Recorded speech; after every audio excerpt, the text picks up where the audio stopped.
Well, thank you very much for coming. I'm really happy to see all of you. It's been on my mind for a while that I wanted to make a Q&A where I answer questions from the Awakening curriculum.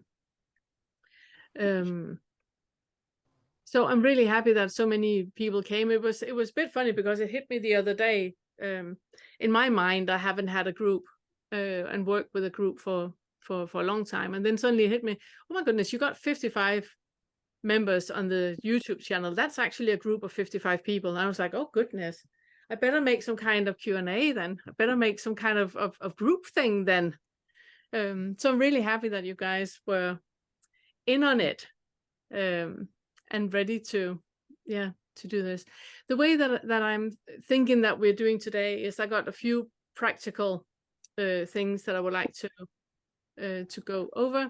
The meeting is recorded and it's going to be partly in the members area on the YouTube channel, but it's also going to be official. The questions that I expect are coming today is going to be specifically about the curriculum. So specifically with a hurdle you're in right now with the process that you're in when you're working with the curriculum. If there's anything I can help with that. It's also I have so many questions on the channel. I haven't got time to answer all of them. So this is a great way to do it, that all questions that you have can just be answered today. And then I just want to share this with you. From next week, I'm gonna start Q&A like this one that we have today.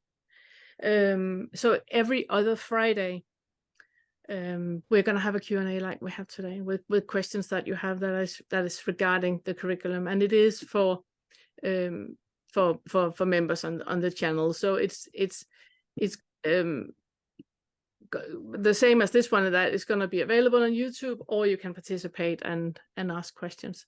So that's going to be a trial thing that we see how that works out, if it works or not. So from next week and until February, every other week, I'm gonna be here if there's any questions, anything you would like to ask. And I'm gonna put this post in with all the dates in the group, and I'm also gonna post the link which you have here, and it's the same link for every week for the entire period until February. And then another thing which is quite amazing, from October, I'm gonna start an Feathers inquiry group with Todd Lent. And Todd, you are here. Hello. Hi. Todd, he's really good at inquiry. I don't know if you know his YouTube page. He has a YouTube page called Unfettered Mindfulness. He's really good at inquiry. He's really good at keeping it at that. And the reason why we make the group is because he has some deep dive groups, and they fill up immediately the moment that he is making it official that he has a deep dive group. It's only usually between 3 or 6 people in his groups, and they're sitting for between 2 to 3 hours, and it's just going deeper and deeper and deeper and deeper, and obviously they're full immediately. And then we talked about that it would be great to have some place where it can be all about inquiry, where it can be all about looking into, keep zooming into that spot where assumptions are put aside, they're looked at but put aside, and just staying with, and if there is a belief, then going with the belief to explore it, but doing it in a space where it's safe and where it's open, and where it's possible for you to work on that level. And again, we're doing it as a trial thing to see if it works, if it's a format that works for all of us. And that starts on the 3rd of October. And again, I'm gonna put this slide in the group together with the dates, and also with the with the Zoom link, and also with Todd's email address because you have to sign up with him. So we have some kind of an idea of how many people are participating from time to time. So that means that from today, actually, then every week until February, there's going to be something for you to work with when you work specifically with the curriculum, specifically with inquiry and with the fetters, either with me in the Q&A group or with Todd and I in the fetters inquiry group. I'm really looking forward to this, very, very much a lot. It was really nice being at the POK meeting last week and just feeling that group, feeling that it's happening, and it really, so I'm really looking forward to that. Anyways, the last thing I just wanted to say is, share the screen again. When we talk about the Q&A regarding the curriculum, it's basically this. Whatever comes up when you're working with the awakening curriculum, or you're working with non-duality, or you're working with awakening in some shape or form, if you're doing the curriculum or reading Angelo or Christiane's book or something like that, it always comes to this point, and the guide is always the one asking that. It's always that point where you believe something is in a certain way. You believe that you're an apple. You believe you're an apple, and you're standing there as a beautiful pear, and you believe that you're an apple. And the only thing that we as your guide is doing is just asking you, are you sure? Having you look into that belief that is shaping everything around you. And it's also why it's a very safe thing to work with, also on your own, because it's just asking the question, just being curious and looking into if what you believe is your perceived reality actually is, or if it's just a perceived reality. So yeah, I'm really looking forward. Does anybody have a question? I forgot completely to take a copy of all the questions that I wanted to answer, which means that I have nothing prepared other than just answering your questions. So off we go. This question. What's sort of, are you working with all the fetters or just some, or what's the idea for sort of concentrating on what areas? Yeah, with the Q&A that we're having every other week, it's regarding the curriculum, and then obviously we are a little bit limited about how far I have made the material and the lessons in the curriculum. Right now we're finished with the third and moving on to the fourth. But if you're working with a guide on the side, or if you're working on your own with Kevin's list of the self-guiding, then, and you have a question, then by all means ask the question. It's just to make clear that I work differently than Kevin and Christiane they do, that I don't work linearly or linear. I see it more as a development where we move in a more organic fashion, that from the first to the second to the third. There are some basic things about the first three fetters where it is about identification with thought and identification with the feelings and emotions that arises from that thought. And then in the third fetter, all the things we do to divert from that feeling, that contraction that we have that we don't want. And that is repeated in the other fetters. Was that answer enough, Rob? Not really. Okay. No, I mean it sounds like you're not specifically going to. Are you specifically going to cover particular fetters and the problems related to those particular fetters? No, that's what the questions are for. That whoever has a problem in a particular fetter will bring it here and have a question on how to look into it or how to work with it, and then we work with it like that. But it's not a deep dive group like that. Okay, so that's yes, that makes things clear. Thank you. It's because it's impossible to have a deep dive group of 20 people.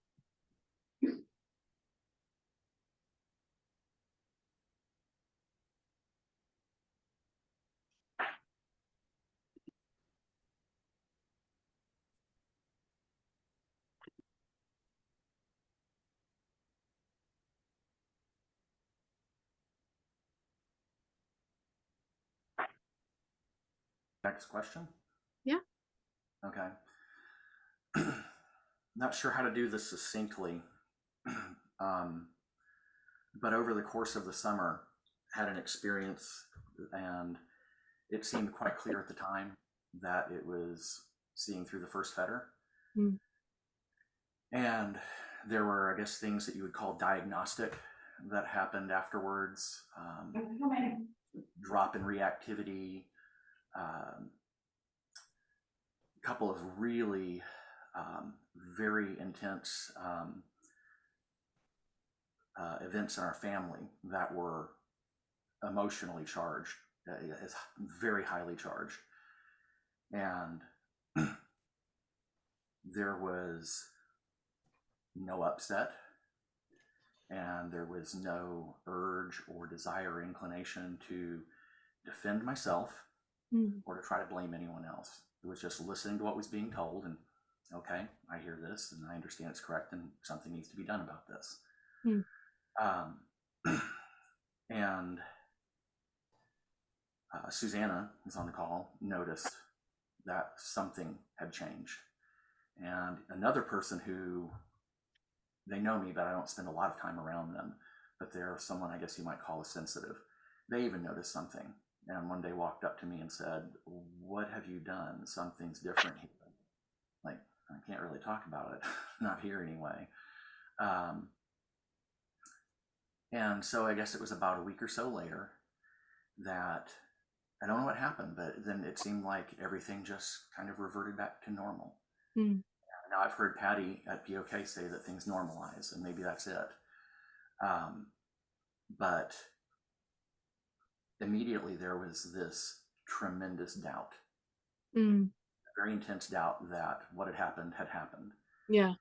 That is where things more or less remain as of now. Yeah.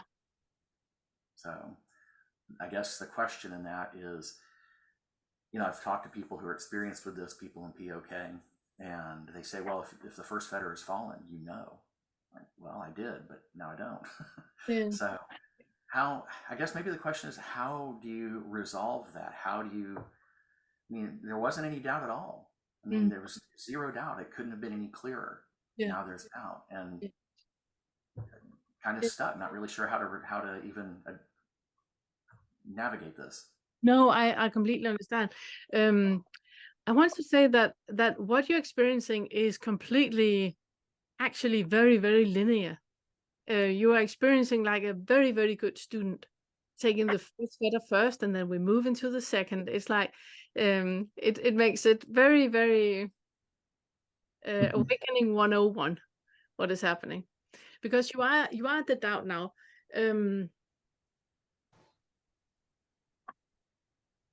There is an assumption. Sometimes we have an assumption that when things change, and they change in a way that we are not prepared for, or we would like something else, we have the assumption that there's something wrong with it, instead of seeing that this is exactly the same, but we have tilted the kaleidoscope a little bit, and now there's another issue. So just like you, some people that experience the self-falling like you did, they have a huge issue with that. So they are in bed for a week, or they like totally sit on a bench for 2 years, or so there are lots of different ways to deal with it. You were prepared and just went with it. I remember when we had the talk on PO at that POK meeting, it was beautiful. It was just like an opening and something just falling away, and there was a clarity. It was visible what happened. So you were, I think that you were ready for that. You were prepared for that, and just went with it and had that, oh, wonderful. And then the idea of permanence sets in, that we believe that what is right now needs to be maintained and stay as it is because it's so great. And in that, we're missing the opportunity. We're missing the opportunity that this is a preparing for a Darell 2.0. You know, it's like, now you're just looking into doubt. And I can really recommend you to listen to the curriculum over and over and over and over regarding the second fetter, because there's so many clues in your experience, so many small breadcrumbs in your experience. So when you sit 5 years from now and look back, you will see, oh my goodness, it was so clear. It was so clear. That was the direction. But you can't see it right now because you believe in the thought of doubt. You believe that there's something wrong with your experience right now. And when you get that feeling, if that when that surfaces, then ask yourself, what proof do you have that there's something wrong with the experience that you have right now? And I'm not talking about accepting it as it is. I'm talking about loving it. Having that, I'm doubting. I'm loving that I'm doubting, because it allows me to look deeper. It allows me to question. It allows me to have old sensations that are resurfacing. And oh my goodness, this is how I felt but in the 7th grade. And oh my goodness, there's going to be lots of old things that are resurfacing, and that can only resurface when you allow it to be there. That's why the doubt is happening, because we're putting everything on a pause, and there is clearly some kind of trauma underneath that needs sorting out. And it might not be that you, when the doubt left, that you know what this was about. You just know that you feel different. Because a lot of times when we have issues regarding trauma, a lot of times it's pre-verbal. So we don't even know what it is. And there's no way you're going to figure out what it's about, because it's not even a part of your consciousness. So the best you can do is just allow whatever presents itself, you just allow to be, as if you're holding the full space for anything. Okay. And a quick part B to that. Have you heard of people who've had the first fetter fall in stages? Yes. Because it really does seem like something that, I mean, I can go back to when I was in my teens and started experimenting with psychedelics and had a very clear understanding of the fact that the name and all the things that person did were a total falsehood. Yeah. And then what happened with you and I on that meeting? And then it was, I guess, a month or so later, 6 weeks later, that while lying on a table in a chiropractor's office, all of a sudden it became really clear. And it wasn't a big, you hear people talk about these moments where it's kind of a big deal. It wasn't a big deal. It was very quiet. It was very subtle. And the reaction to this sudden seeing through, I was just lying there on the table doing inquiry. And all of a sudden it became really clear. Yes. And it was funny. And yes. The only response was to laugh. Yeah. But yeah. It's truly no big deal. It is no big deal. All of this is no big deal at all. None of it. No, but none of it is. And it's why it's exactly that. We have a belief, about I am an apple. This is who I am. And the only thing we need to do is just look into it, keep questioning, keep with the inquiry over and over and over into every single thought you have, and dissect it, pick it apart. Is there anywhere in me where there's doubt? If we just look at that, where exactly is the doubt? It's a thought about a perceived reality that ought to be in a certain way. It's not the way that I want it to be, which means that this can't be real. You know, I expect I want the sun to rise at 11 in the morning, you know, or at noon, not in the morning, or something like that. That we just decide, complete random, just decide stuff we have absolutely no control over. And then when it doesn't happen like we wanted to do, we go into a hissy fit. You know, it's just it, and it's really that, just seeing that all of that, it's just thoughts. It's nothing but thoughts. The thinker that are telling you that you are in doubt is a thought too.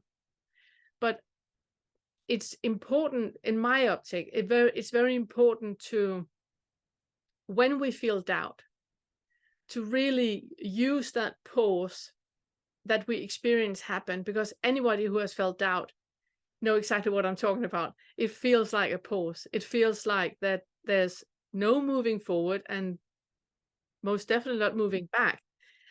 Everything is just on pause. And I think it's important, instead of non-duality ourselves out of it and saying there is no I and then just completely bypass it, I really think it's important to use that indication that, okay, I need to be on pause. There's something around this that I need to stop and notice. There's something for me to pick up here. Otherwise, I wouldn't have the feeling of pause if it wasn't because there wasn't a need for pause. And it might be a pause in an area that you do not want to pause in. I'm not parking in this trauma, you know, rather move on. So it's yeah.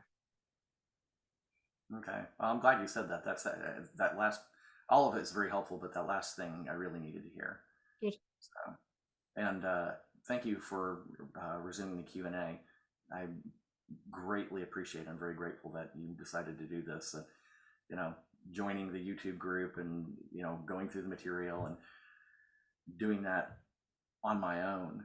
You know, there are a lot of times where it was really kind of exasperating not having times that, you know, to get clarification about things. Yeah. Although you did respond to many things on the comments, you know, section of the page for various videos. That was great, but you know, no one can keep up with all of that. I'm so behind with questions. I'm so behind with questions. It's like I have over 1,000 unanswered questions.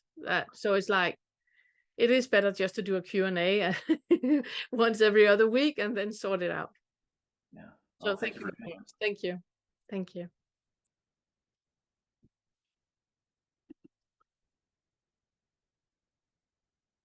Anyone else? Hi, Pernilla. Yeah, I have a sort of question, and I find, and it's funny because I've been working with somebody with my body. She does sort of myofascial release, and I was working the other day, and I got to a place where I explained to her that I've got some back problems, and I could feel it also in the front. And I said it was like there was an inability to let go, a type of refusal. And I explained to her how I got to a place which was calling refusal, because I couldn't go forward and I couldn't go backwards. And now you've been sort of talking about doubt. I'm thinking, well, maybe actually it isn't really a refusal, because there isn't a refusal, something to refuse. It's just like there's a confusion. I don't know which way to go. And so therefore there is some doubt. And the interesting thing is that this person said she sort of could feel somehow in my body that it wouldn't, you know, there wouldn't be a, so it's like the doubt is in the cells as well as in the sort of psychology. Yeah, and then also what you also talk about, that the pain is felt in the lower back. Wait, did I hear that? That you said lower back? Yeah, I got lower back issues. Yeah, it's quite funny with lower back issues when we work with awakening. A lot of people, they get lower back issues, and the funny part about it, and why I'm having a, you know, a like aha about it, is that we have a muscle called the psoas, which, Yeah. yeah, you know where it's located, where it's like Yeah. it's in the front of the body, but it's lying up against the spine in the back of the body. And if that is tense, we get lots of back pain. And the psoas muscle is always tied into trauma, to physical trauma, that we have experienced trauma in our body, psychological trauma in the body, that is manifested and sitting in the psoas, which is super, super tense. Yeah. So if the therapist that you attend, if she can give you some kind of psoas massage, that would be amazing. But she needs to be qualified at doing that, because it's you go deep, obviously, from the front into the psoas, and it's very, very painful. And as a therapist, you need to be with the client lying there. You need to breathe with the client. So it's like a one organism sorting this trauma out. Otherwise, the body will just clam up even more if there's any kind of feeling of a trespassing, or because it is kind of like where we have our boundaries, you know, are seated, and the trauma that we have had regarding our boundaries. Yeah. Well, where I can say refusal compare with doubt is I've got a situation where I'm looking after my husband, who has a motor neuron disease. So which is a terrible thing to witness, of course, and for him to, but I'm also having to do a lot of heavy lifting, and there is also, like, I do it, but I want to be able to do it, and I'm not strong enough. And then there's the psychological aspect of, like, I wish situation wasn't like this, you know. And so it's also linked together, just in that area of When you are in the situations that you don't want to do, and still you probably have a lot of guilt about not wanting to do what needs to be done, but you know, life is like that. Yeah. When you're in it, do you have compassion with you in it? So there's compassion for you doing what you don't want to do, compassion for you having a resistance to the resistance. Do you remember? Yeah. That's definitely there. I mean, you know, definitely now, I mean, there are times when I can be critical sometimes if I'm a little bit reactive, although that's getting much smoother now from doing theta work. But generally, I can hold the space for myself if I feel like I'm being, you know, not being very helpful. But mostly it's a physical issue, you know, just as, like, I don't have the strength and my body gets tired, and then I've got a bad back, and it's yeah. So we're back to the same question. Do you have compassion with you not being strong enough? Do you have acceptance toward not being strong enough, and acceptance toward the situation being more than you can carry and more than you can?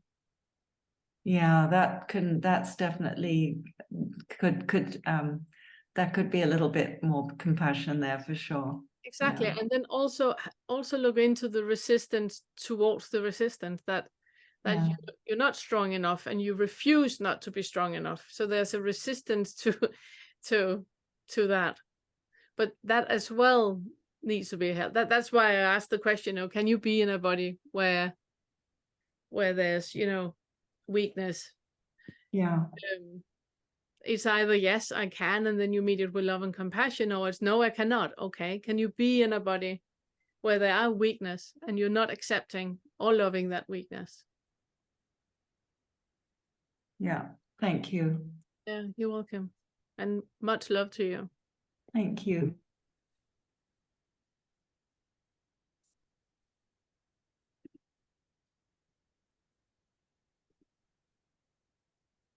Oh, John, it's good to see you found us.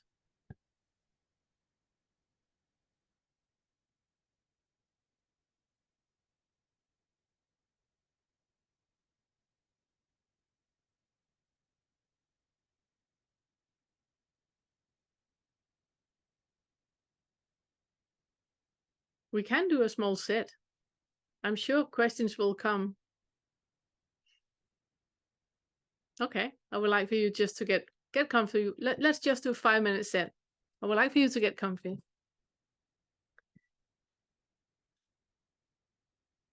And close your eyes. Just allow this to be where you're at right now and make an inhalation. And when you exhale, you feel how you fall into gravity. And your body gets more and more heavy. Do another inhalation. And exhale and be more and more heavy. And make contact with your feet. They're either on the floor. See if you can feel your feet and feel the ground under the feet or next to the feet.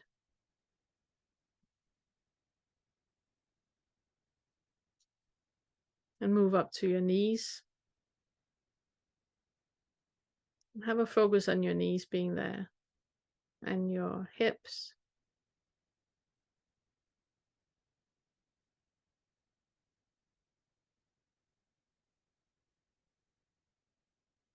And then I would like for you to do a Kegel exercise where you tense up in the pelvic floor and you do an inhalation. Feel the energy going up through the spine. And exhale and let go of the Kegel. Feel how your shoulders are relaxing, your neck, and your face. And focus a moment on your eyes, so your eyes are relaxing in the sockets. Feel how your hands are relaxing on your thighs or where your hands are lying.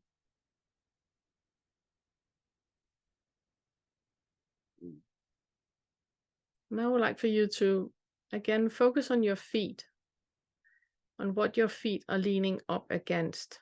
So the space between the feet and what they're leaning on. And notice how that space slowly gets dissolved. That it's really difficult to pinpoint where your feet are and where your feet are not.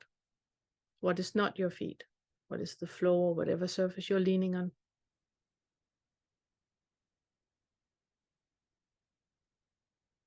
So you feel kind of like your feet are dissolving. The same with your knees.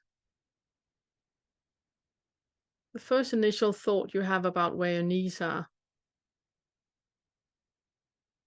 when you really, really focus on it, you can feel that it's more like something floating in space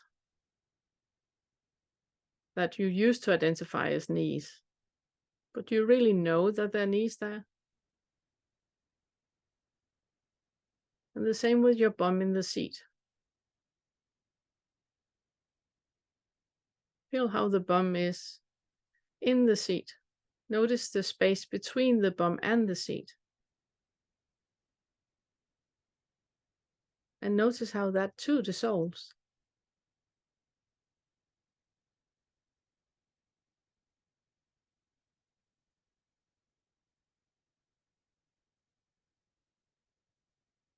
Now I would like for you to focus on your thoughts. Your body is basically dissolving as it is. So focus on your thoughts. There's a thought coming in, and you will notice that a thought just disappears again. And there might be a thought that is more persistent. Notice that that thought is about something, and is something in the future that you're supposed to do, or something in the past that you should have done. And see if you can just release the thought. Think of an elephant. Well, the thought just disappeared. Now you're thinking of an elephant.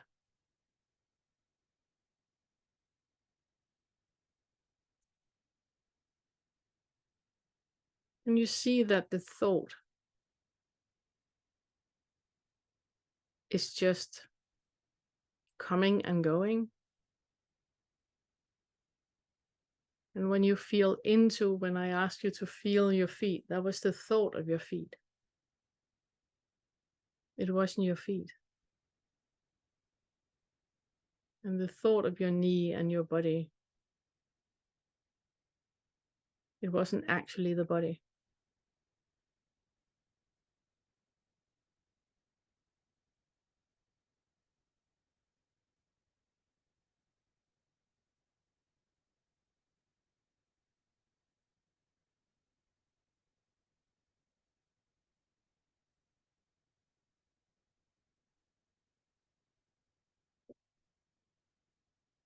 From now on, I would advise you to do this exercise whenever you come to think of it. Just to notice how much is thought and how much is real. And see if you can find anywhere where it is. So the sensation of a foot is only a sensation if you move your feet.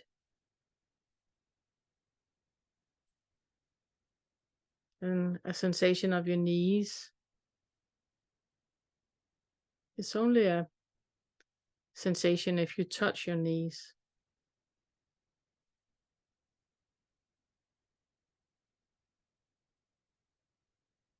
So where we're at now, we can continue and completely dissolve everything. I'm not going to do that now. But it's just to make you aware that this is available always. Make it deep inhalation. And exhale. You're present and aware. And a deep inhale.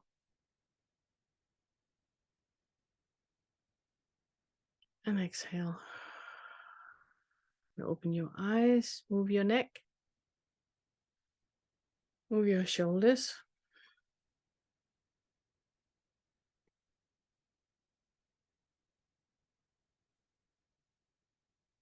If you have a routine regarding meditation, then I would recommend you to try to do this for a while. If you're used to having some time off where you meditate, then try to do this where you just dissolve basically everything you think of. And if it gets too scary, or if it gets, too much, then just open your eyes.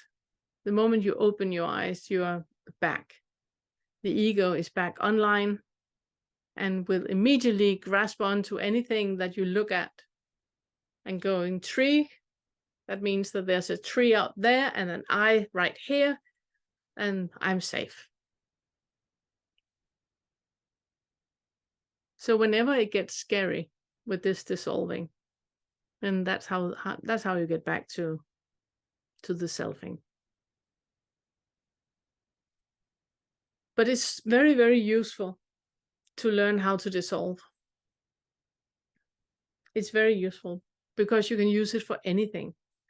And in the curriculum for the third fetter, I have the awakening exercise where I teach you how you sit with an assumption about something, and then you have a sensory experience of that. And then you split them. So you park the assumption about it, and you just sit with the sensory experience. And that is like the starting point of an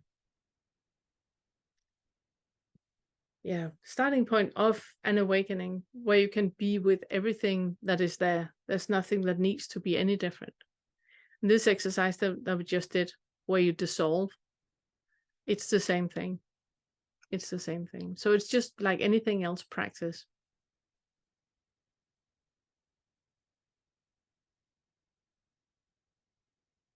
Is there any questions to? Hi. Hello. Good to see you, Jaida. You too. um, took my boy to the Statue of Liberty. He wanted to go to the Statue of Liberty. My parents are visiting from Florida. And it was a lot more, just like, it was a lot more than what he expected, I think, because you have to take a ferry. You have to take more than one ferry to get to these small little islands. They take you to Ellis Island first, and then Statue of Liberty. You have to get off the, getting on and off the ferry. It's like a lot more than he anticipated. So he was upset and, whining that he wanted to go home. And so I just noticed that I think that the automatic thing that I do is I say, okay, I'm trying to tell myself, why I don't need to react instead of just feeling the ick. And I really think that I'm really afraid of the ick. And I'm really afraid to go there. So I've just been looking at that lately, because a lot of times too, like when you were saying with Rowena before, like that pausing is not something that it's not, nobody around me is used to that, because even if I do try to take a moment to just find the stillness for a second, and like the people around me, or like even my son is like, what's wrong, mama? Like he like no one's used to, or if I start crying and I let that sadness come, then my husband will be like, he wants to fix it. So he starts, now he's intruding on I'm trying to just feel what's happening here. You know what I mean? So that's one thing that I notice. And then also with my husband and the sarcasm and my beliefs around what marriage is like and how it should be like, and how, well, my belief around what sarcasm actually means, like when he's being sarcastic, it's actually him kind of being passive aggressive, that he does want to say something, but he doesn't, like this morning he went to church and he was like, oh, he's like, do you want to come listen to the gospel? Like come to church with me? And I was like, no, thanks. He goes, oh, okay, you're going to go on your Satan call. And like, and then right there, it was just like I didn't say anything. I didn't react. I was just like, I was just noticing how, like, I don't know, I guess, yeah, like I am noticing where it's just like, ouch. Oh, like, so it is slowing down to where I can notice it and just feel and not say anything and just kind of stay still and be there. And then it happened again just before I got on my call. He goes, okay, tell them they need Jesus. He goes, and I'm just like, okay. Like, I just said, okay, like, I'll just say, okay, honey, like, usually. But there's something that's like, I don't know, I guess it is. It's just uncomfortable for me not to fucking defend myself, but I am able to, like, notice, like, I think, I guess maybe that's my question, like, should I just slow down enough to really just stay with those sensations that you're talking about? Because I think I'm trying to first tell myself, oh, I'll say in my mind, oh, of course he's right. I hear you saying, of course he's right. Of course we need Jesus. Yes, I do need Jesus. Like, okay. But so then kind of that thought process kind of takes away from the oh, where is it? Like, yeah, and like the oh, okay, where is it and what's happening here? So that's what's happening. To me, it sounds like you're really, diverting from that icky sensation that you don't want, and you're doing a really, really good job. And it's amazing, that you place it on your son and your husband, and on it's just amazing. It's wonderful how it works. I want to say just on a personal note that I think your husband sounds great. I really think it's great, and one reaction to it could be like, you want to stay with your Satan group? Yeah, if you take Jesus, I take Satan, divide and conquer, babe, I got you. It could be like, I wish I was that clever. No, but it's because I don't have an ick with it, you know? Uh-huh. You're reacting to the ick. You're reacting as if he's saying something, like you said, passive aggressive or between the lines, or trying to get a reaction out of you or anything. You have a story about it, Yes, I do. So and that is what you're reacting to. You're reacting to the story, not to your husband and his comments, and not to your son. You have a story about going to the Statue of Liberty with the sun, and it's going to be beautiful. He shouldn't be whining. He should be grateful. I gotta teach him how to be grateful. I could see it all happening. Yeah. And he needs to be happy. And this was one of those stories that he should tell his grandchildren. When he went to the Statue of Liberty with his mom, it was a beautiful day, and the sun was shining, and everything was just, birds were sailing the boat, and everything was just beautiful. And then he's whining all the way and don't want to take all the boats, and is acting like a normal child. Mm-hmm. Yeah. Yeah. It's really interesting, that part about wants, that we want something, and it's definitely something different than what is presented. And we believe that if we get that, then everything is going to be absolutely golden. But that's the part about the ego, it promises you satisfaction in the future. If you just get this, if you just get a husband that's supportive, then if you just get a son that is appreciative, then it's just a lie, Yeah. It knows. So what's wrong with staying with the icky feeling and not going in it, not doing it to dissolve anything, but really just staying with the icky feeling to stay with the icky feeling? I don't, yeah. I think that I noticed the other day that I can't go there. I can't just drop into that. It's like I'm so used to just saying no, no, no, no, no, no, no, no, no, no, and talking myself out of it. Like, well, it doesn't matter. It's okay. Let him be. Like, and I just zip it. I just don't say anything, and but I'm still saying something in my mind instead of just feeling what's here and like going there. So obviously I would like for you to look into that perception of an icky feeling as being something, because you have this story about that icky sensation and icky feeling being something, and that something is what I'm avoiding, and that is just a thought. There's also the assumption that I can't deal with that, I can't deal with it, I can't deal with that. Well, you already are. You're just pretending that you're not. So it's obviously,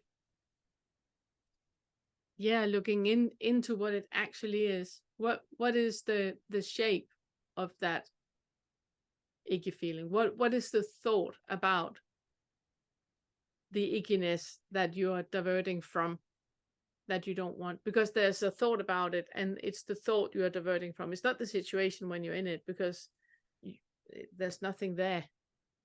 There's nothing there. But there's lots of stories about it, and that is what we are running from and avoiding. Don't want to experience and don't want to look at.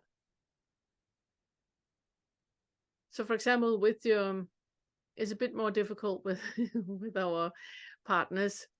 So next time your husband, he's like, saying something like that, just look at that there are 12 different ways that you could react, and you react the predictable way, because that is how it is. Just be curious about that. It's easier to talk about the situation on the ferry and the boat, and where your son is not supposed to be whiny and yet he is. And look into the assumption of how the moment could be any different than it was. Mm-hmm. Yeah, like it's not supposed to be like this. Yeah. And it can't be anything else. It can't be anything else. you might have had a thought about having a grateful child to see the Statue of Liberty and not a little whiny one. But that was just a thought where you decided how he was supposed to react. Yeah, sometimes I think, well, that's just a story too, but like, you know how like we were talking on another call about like in our DNA, like it's in our DNA. Maybe I've said this before, but if it's in our DNA as like mothers to like stop the suffering or like, you know, help our offspring to save them, you know, like you know, I need to, you know, when he's upset, I need to tell him it's gonna be okay and comfort him, and you know, but that's all just a story. Yeah. Absolutely. And also the way that you decide that you comfort is a story too. Because comfort is the best way that I can give you comfort is just to be there and listen to you and hold a space for you. And you can be as whiny as you want to, and I'm not going anywhere. I'm right here. That is an amazing way to parent. But because you have this idea in you that there's something wrong in this picture, where there's a whiny child. A whiny child is not a positive thing. I'm absolutely sure about that. I mean, some of the most brilliant things that kids come up with happens when they're bored. So him sitting on a ferry and being bored and there's no internet connection or anything, that's a great place to be. Okay. I had a bit of a comment I'd like to offer if you want to hear it, Jira. Because you did mention, are you good with that, honey? Sure. That at one point you said, I should be teaching my son to be more grateful. Mm-hmm. It seemed like you were turning it back on yourself, like somehow the situation was your fault. That he's Yeah, I mean, there is definitely a lot of like, like I can see the thoughts of like, this is my responsibility, you know, like it's my role to make sure that whatever, you know, I can see those stories.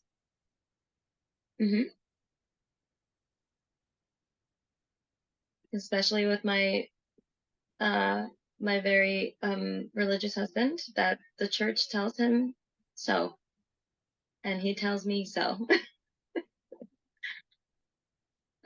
So yeah, I can see them. I can look and still and continue to be curious for sure. I was thinking, Todd, I know this is completely out of the box and not what we're supposed to do in the Q&A, but you're here and you're not here on Friday. Would you do some inquiry with Jaheda on this one? Sure. Sorry. Hey again. Okay. So what came up when you were talking about that is you said that you can't sit with the ick. No matter what, you have to push away from it. You have to do something to get away from it. What is it about the sensation when it's happening that you know it's there, you're aware of it, but that it seems so unbearable? Can you go into that right now? Bring up the situation, either one that you brought up, whichever one is sensitive enough to bring up some heat, but not enough that you absolutely can't sit with it.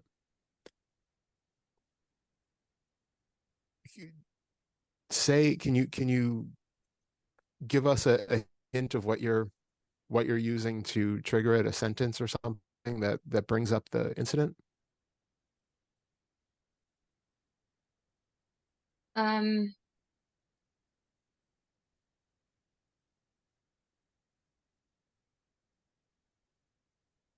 Well, you know, I mean, I remember when it happened. Which one are we talking about? The Statue of Liberty, where Okay. we're walking. Okay, we're walking. We're right under the statue, and you know, he's like miserable. He's got this face, and you know, like I'm not saying anything to him. Like I at one point I am saying, you know, yeah, I hear you, buddy. I hear you, you know. And yeah, I just, for some reason, I just can't go all the way into like doing the whole like, oh, where is it? Is it in my belly? Is it in my throat? It's like the thoughts, they just wanna,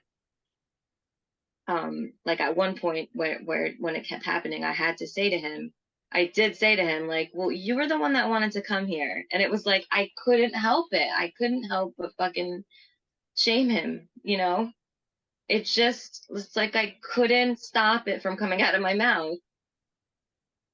So yeah, it's just like, it's like I couldn't go there. I couldn't go and feel, I couldn't feel what you know, where it was, what it was like. The good news is that you were aware of it. And so you know, it's kind of like the intermediary step where you were still reacting, but you're also aware of the fact that you're feeling something Totally. that you don't want to Yeah. feel, and then also reacting and then becoming aware of it afterwards. So it's Yeah. actually good progress. There are, you know, we're doing this kind of inquiry so that it gets to the point where you don't have to react when something happens, but that doesn't mean that the entire time that we are doing the inquiry that you're not still going to react. So it's a situation that obviously is touching something so deep, so hot, so uncomfortable that it's just too much for you in that moment to deal with. And so you react and you deflect from it. But that's why we have the taking it onto the cushion, onto the mat, and then working it when we can do it in a little bit more controlled fashion and find out what's really at the bottom of it. So if you don't mind taking a few minutes now to bring that up. I mean, I could tell as soon as you started describing the situation and you said, you know, and he had that face, you know, and it was like I can feel in you that there was already that reaction to just seeing him not behaving the way in which you had expected him to behave during the trip, right? So can you bring up either a sentence like, my son wasn't grateful for the trip, or even just an image of it that brings up something, whatever works for you to conjure some of that sensation right now.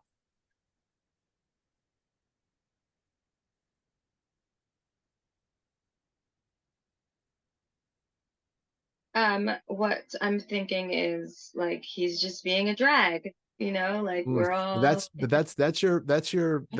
already a reactive perception, because you're already, he's not a drag, he's just being a kid. He's being a kid who's making sounds and making a funny face. To somebody else, there's absolutely no drag to that. That's already your perception of it, yeah, that's because true.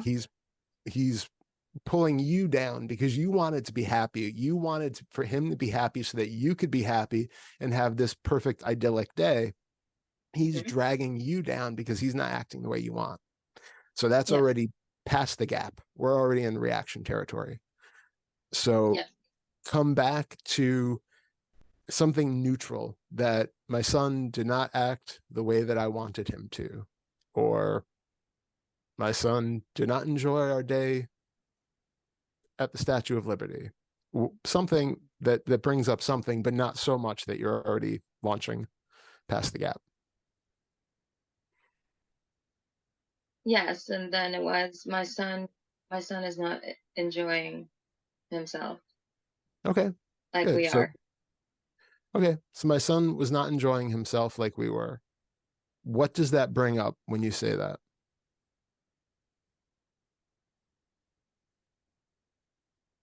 Like I have to fix it. Okay, but if you have to fix it, it's because you're already feeling something that you're not wanting to sit with, right? Because if you have to fix it, it's because there's discomfort there that you have to fix. So what is, go down out of your head, out of the thoughts about what you can do to fix the situation, and come into the body. And what do you feel in the body when you say that sentence?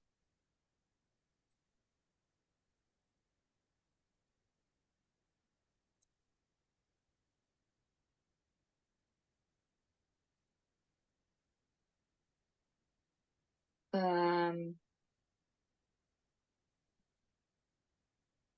I don't know. A tightness in my chest. Good, good.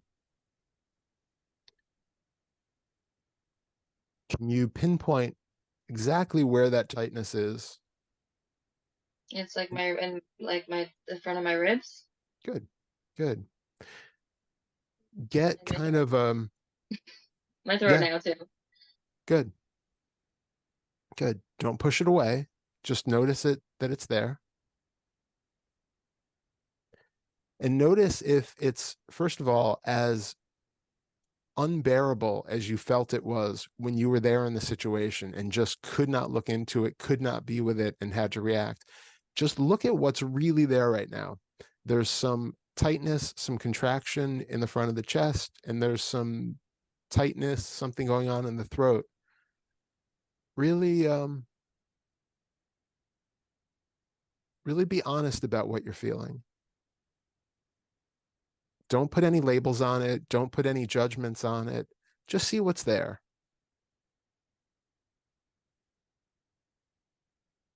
Is it calling out for an immediate distraction?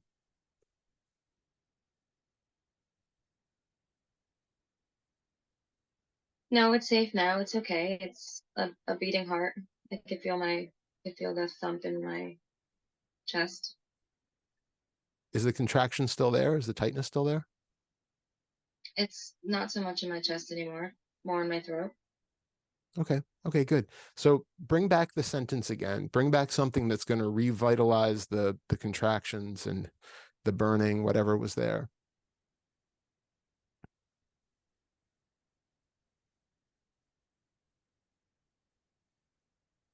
Okay, my son's not having a good time. Feel it come back? No, Now, it's okay. okay. Okay. Well, if you feel it come back, if we can, let's try to spark some of that sensation again. It's Okay. good that it's already winding down a bit, but let's try to amp it back up again.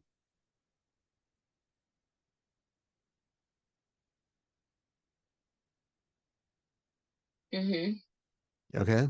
What do you feel? It's in the throat. Okay. Yep, it's in a tightness in the throat. Good.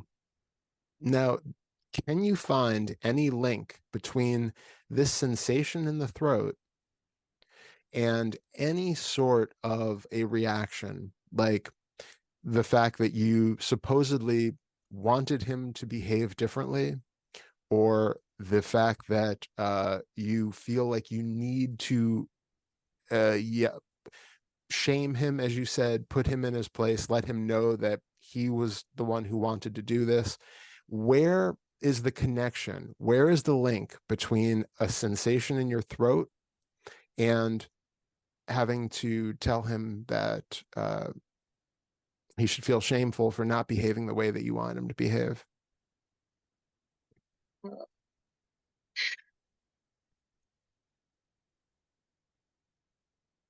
No, there's no connection. I just want to control this.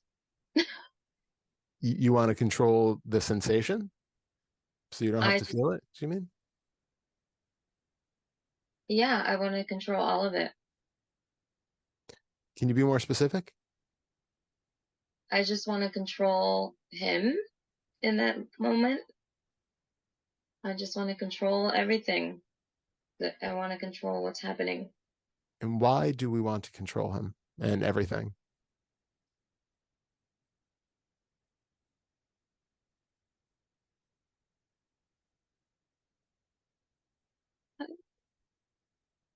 Is it because you can only be comfortable if things are exactly the way that you feel like they should be?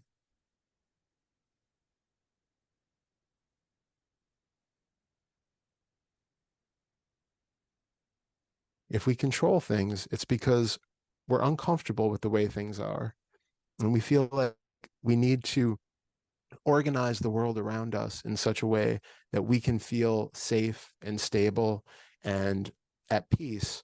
And if any little thing goes out of place, that's going to jeopardize our sense of peace and safety. And so feeling that need to control is just a way of distracting from this discomfort that you feel in the body.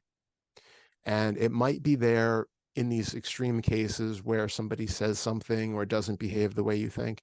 But if you pay more attention to your body throughout the day, if you find that you have a tendency to want to control a lot of situations, be aware of what's happening in the body, because there might be a persistent sense of discomfort or unease in there that you are trying to push away or distract yourself from by trying to organize everything around you in such a way that it gives you the illusion of safety and comfort. Okay. And so half of what we're doing is what we did to begin with, where we recognize that actually the sensations that we are pushing away from are really not these unbearable demonic forces that we play them out to be. They're actually just small contractions in the body, maybe a little burning, some tingling, something like that. And yet we have this overlay that we put on it that makes them into this absolute unbearable monster. So the first thing is recognizing that they're really not that bad. And then the second thing is what we did to try to find any sort of linkage between a physical sensation in the body and an emotional reaction, an outburst, the idea that we even could possibly want something.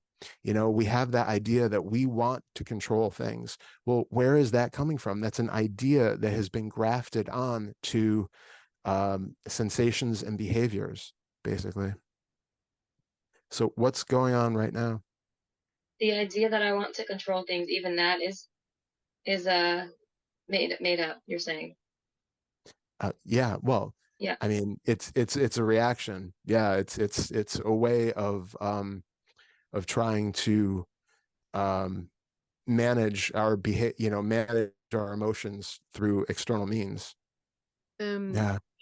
Jaira, Yeah. you were just averting. What was it that was going on in you? Something happened in you when you got in contact with the tension in your throat, and when Todd asked you what is that about? What is it you're avoiding? And it surfaced shortly, and then it went away again. Do you have a connection with it? Do you know what it was about?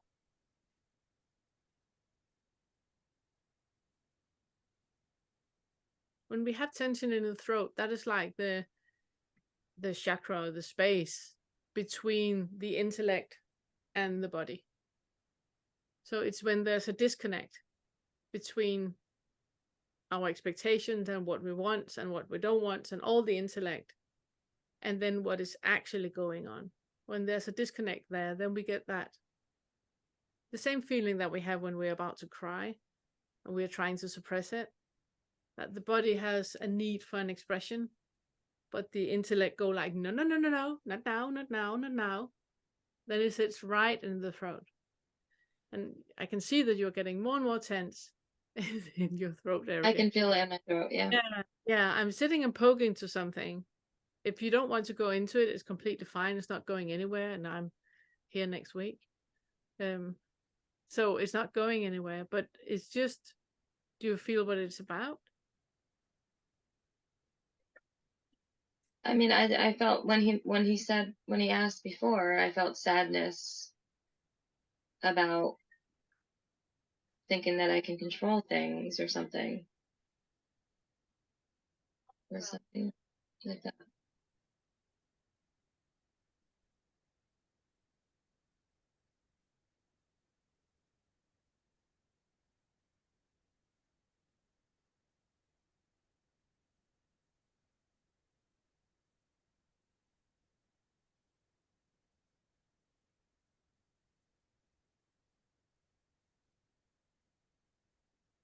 It's just there pulsing now.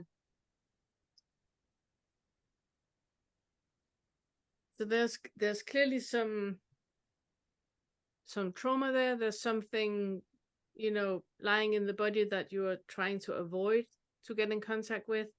It's the first 3 fetters.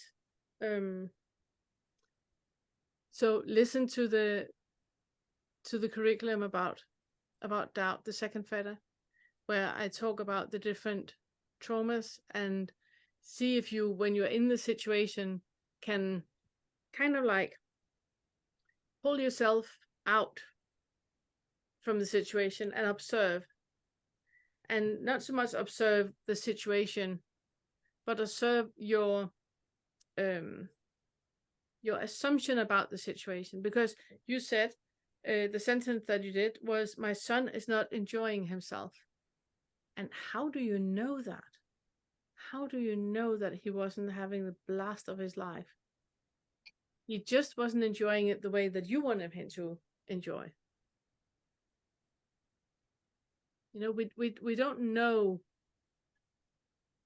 We don't know what a situation needs to be perfect for our awakening and others' awakening. We have no idea. And when we're trying to shape everything into fit into a little, box, little neat box, then we're completely missing the moment that is perfect as it is. So that moment right there where you are activated and he's whining and it's raining a little bit and your feet are cold. That day, that moment is absolutely perfect for you to zoom out and take a look at the situation. Take a look at what you're assuming is wrong right now.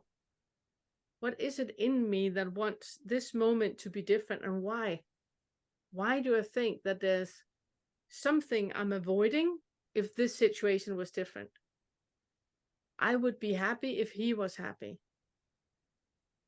That's super interesting. And just, with no judgment or anything, just as if you were a bird observing the two of you standing there.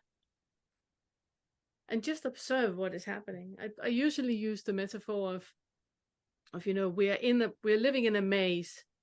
And when we're in that maze, we can't find our way out. We're just, tumbling about and going in circles. But if you zoom out and look at it from the 5th floor, you can see the entire maze. And it's so easy to navigate yourself out. And it's the same with this. When you're in the middle of it and your feet are cold and you have that sensation in you and it's in your throat and he's whining and it's, so difficult to see what is actually going on. But if you zoom up and look at it, then you can see it, as a play being played out. Oh, wow. This is me getting in contact with my dad. Here we go. Okay. Wow. Yeah. Perfect scenario. I would never ever have thought of this if it wasn't because of this scenario. But it's super, super loaded. Where you feel it in your throat makes it very, very loaded. And that is just a thought. That is loaded and difficult and deep and all of that. I did one of those the shaking thing, and then you scream into a pillow, you said. I did that, and when I screamed, it sounded like a baby's cry. It was like I wanted like a baby cry. And I cried after that. Yeah. I know. I love you so much for doing that exercise. Yeah. But it's one of those things that we get so surprised. And if you have something pre-verbal, if you have something that is from when you were newly born and until 6 months old, how are you supposed to know what that is about? I mean, that will not compute with your intellect or psychological maturity or anything that you are now. It would not compute at all. So exercises like that, the shaking exercises and roaring into a pillow or screaming into a pillow, it's super, super useful to get in contact with that. And we get so surprised because we have no idea what is hiding in all the nooks and crannies. Thank you. You're so welcome.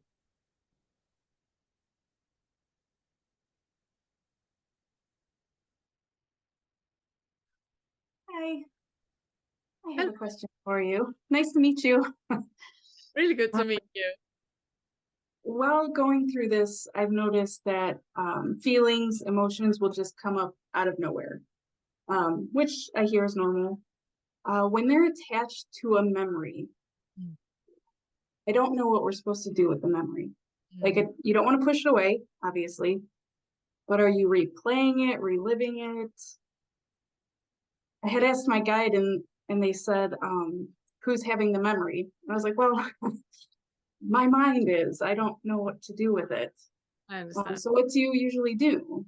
It's a super good question, and I love talking about time, because time we really believe in time because we have, you know, the proof in the meat suit, you know, that yesterday I was one day younger, tomorrow I'm one day older. We have the meat suit and the leaves are falling and all of that to prove that time actually exists.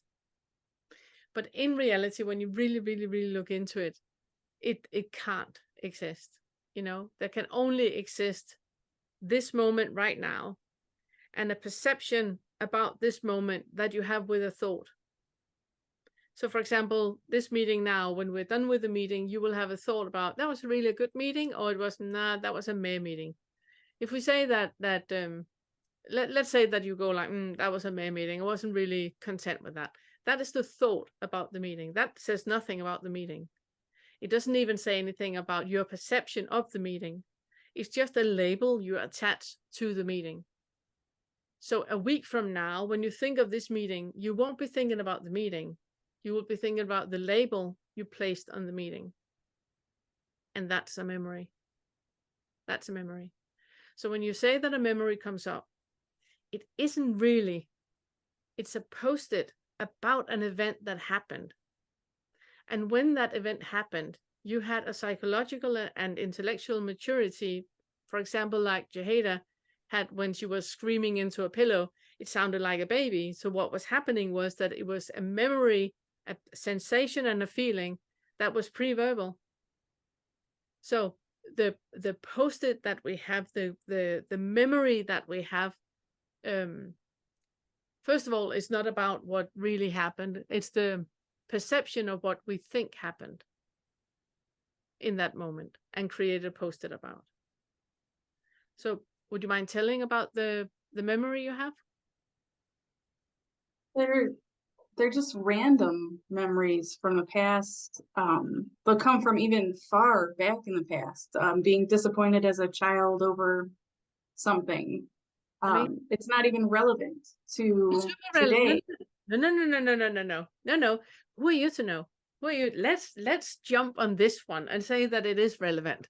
Let's pretend that it's relevant. I believe that the way that memories are stored in the brain, it's a weird way that we're storing memories, because we are storing an experience that we have as stored in different departments of the brain. That's why you can hear a song and then all of a sudden a memory come flushing back, or you can smell something and a memory come flushing back. It's because there are many different ways, many different places that the memory is stored. And I think that everything is useful. So where you are at right now, there's something in the situation that you're in that is poking on the different parts of the brain where those memories are stored.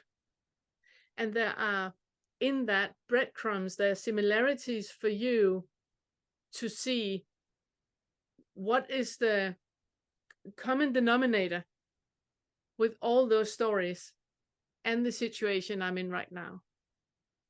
And to do that, you don't believe in the memory and make it into a story. You don't make it into a story where I was wronged and they did that against me and all of that. Away with the story. Just stay with the very pure. If you had like one subtitle to this memory, what would that be?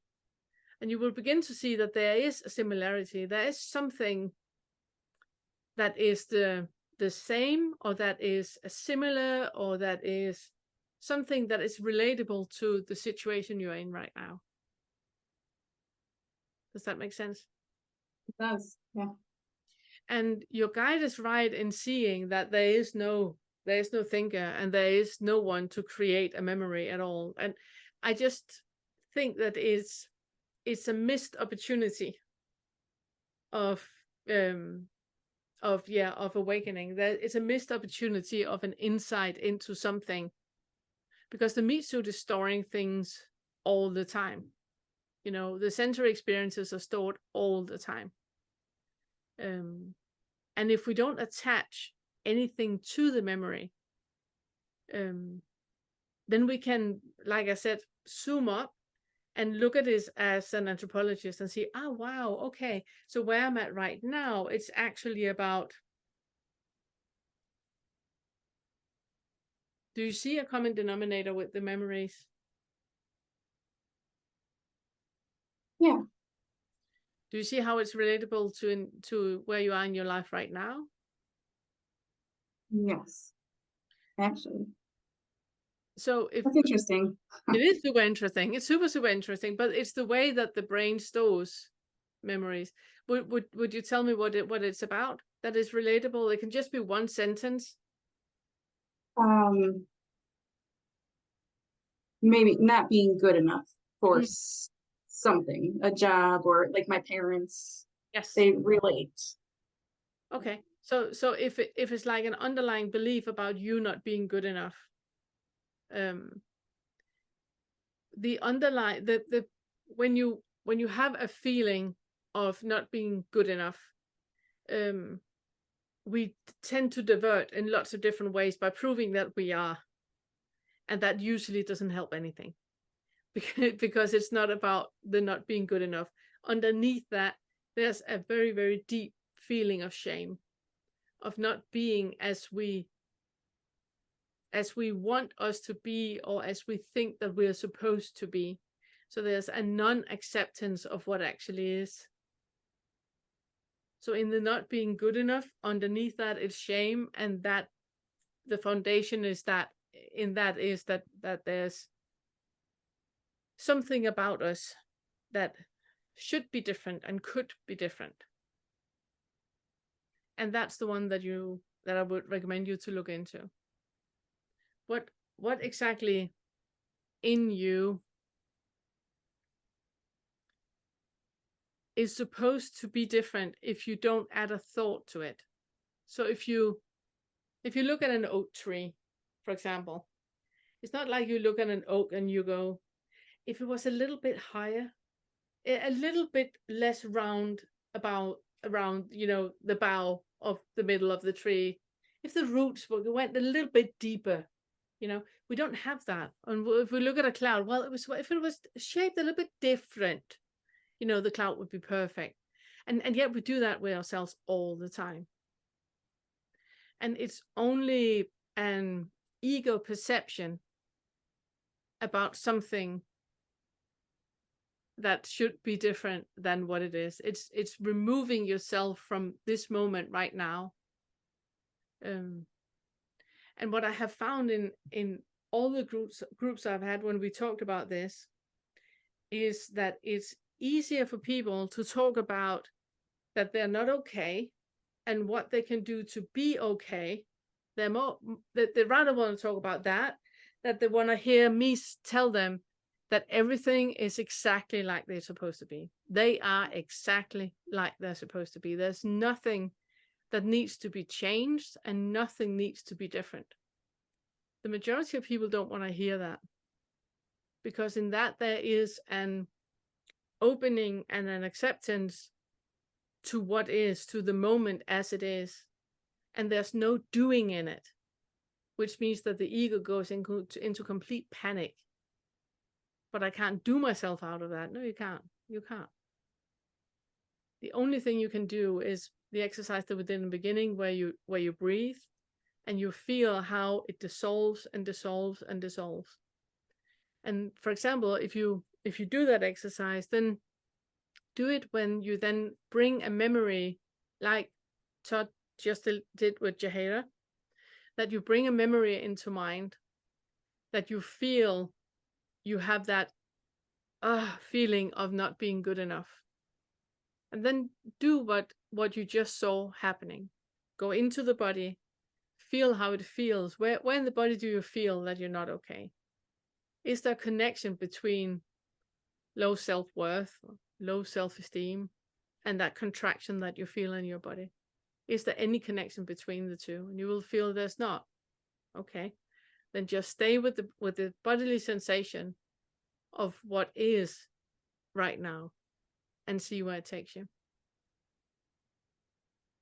And whenever you say look into it, that's what you mean, kind of sit and just be Yes. with it.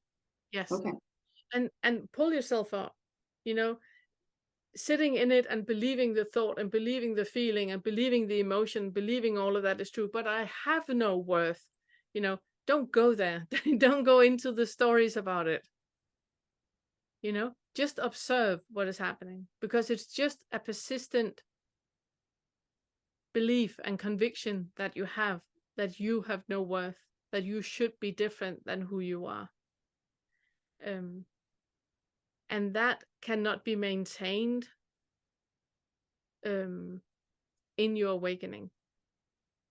That is the ego death. I made a video where I talk about the ego death. It's in the curriculum, I think it's in the first or the second theta, where I talk about ego death. Because that's the part that you can't take with you. The feeling about you not being worthy, that is not coming with you. That part is dying. That part of the ego is dying, and it is forever changing. And letting go of. Thank you. Yeah, you're welcome. And I would love to hear from you next week, to hear which exercises you have done and what work you have done, and in just allowing the memories to come up and see what is the common denominator. And I just want to say to everybody from Europe, thank you very much for being here this late. It's amazing. From next week, the meetings start at 12 o'clock Eastern US time, which is 6 o'clock in Central Europe. So it's a more digestible time than here in the middle of the night. But thank you very much, Amy. Thank you.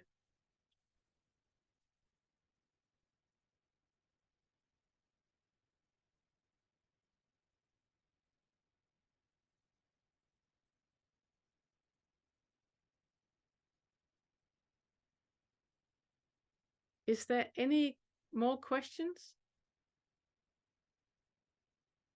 Otherwise, we'd just like to say thank you. Thank you so much for doing this. I'm really, really happy that you're here. And I would be very, very happy to see you in the Friday meetings or in the Tuesday inquiry groups. That would be great.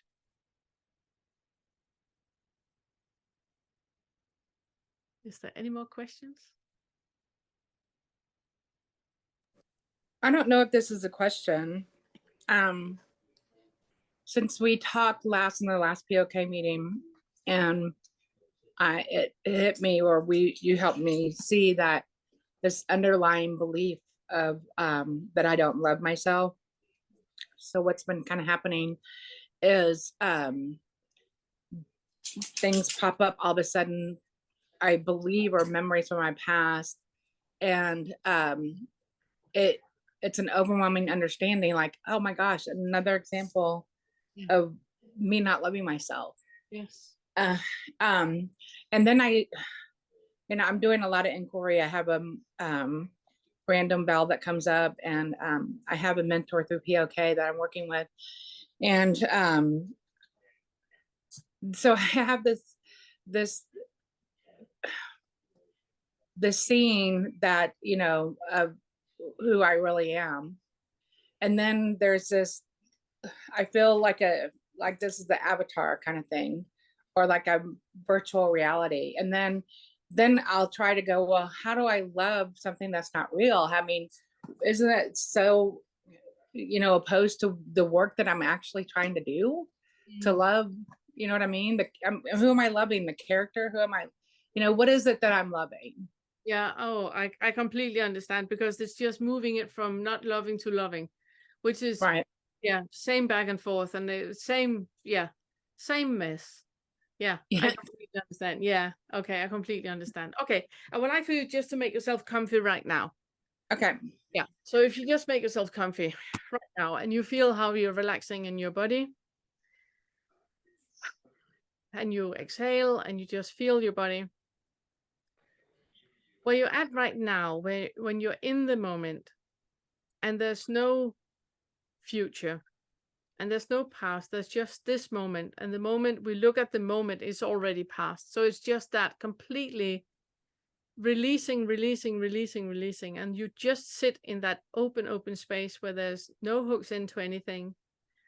You're not supposed to do anything or be anything or say anything, and even time dissolves, and it's just you and I sitting here right now. And when you close your eyes, you can't even see me, so it's just a floating voice that you hear in space, and this is all there is. In this moment right now, there's nothing but contentment.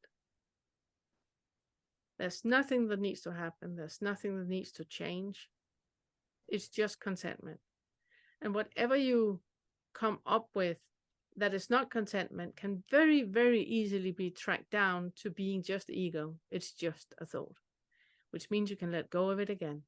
And then you're back in contentment and back in contentment. This is the place that you are when people say that you should love yourself. There's no self to love here.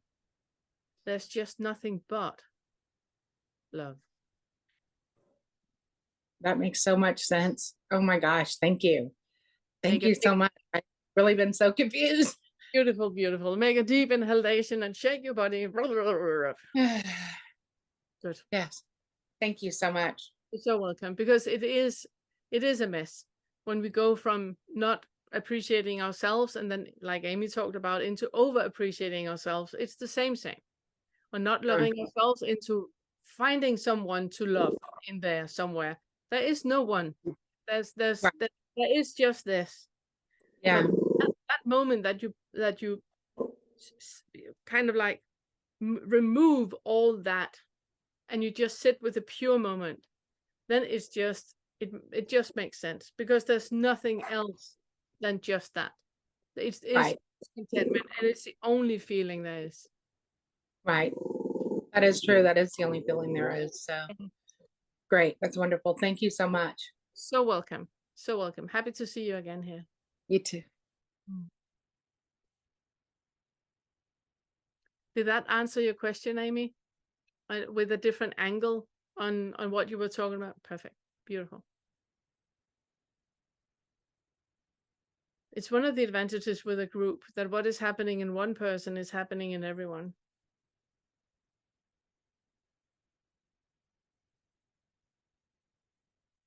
Well, then beautiful. Thank you.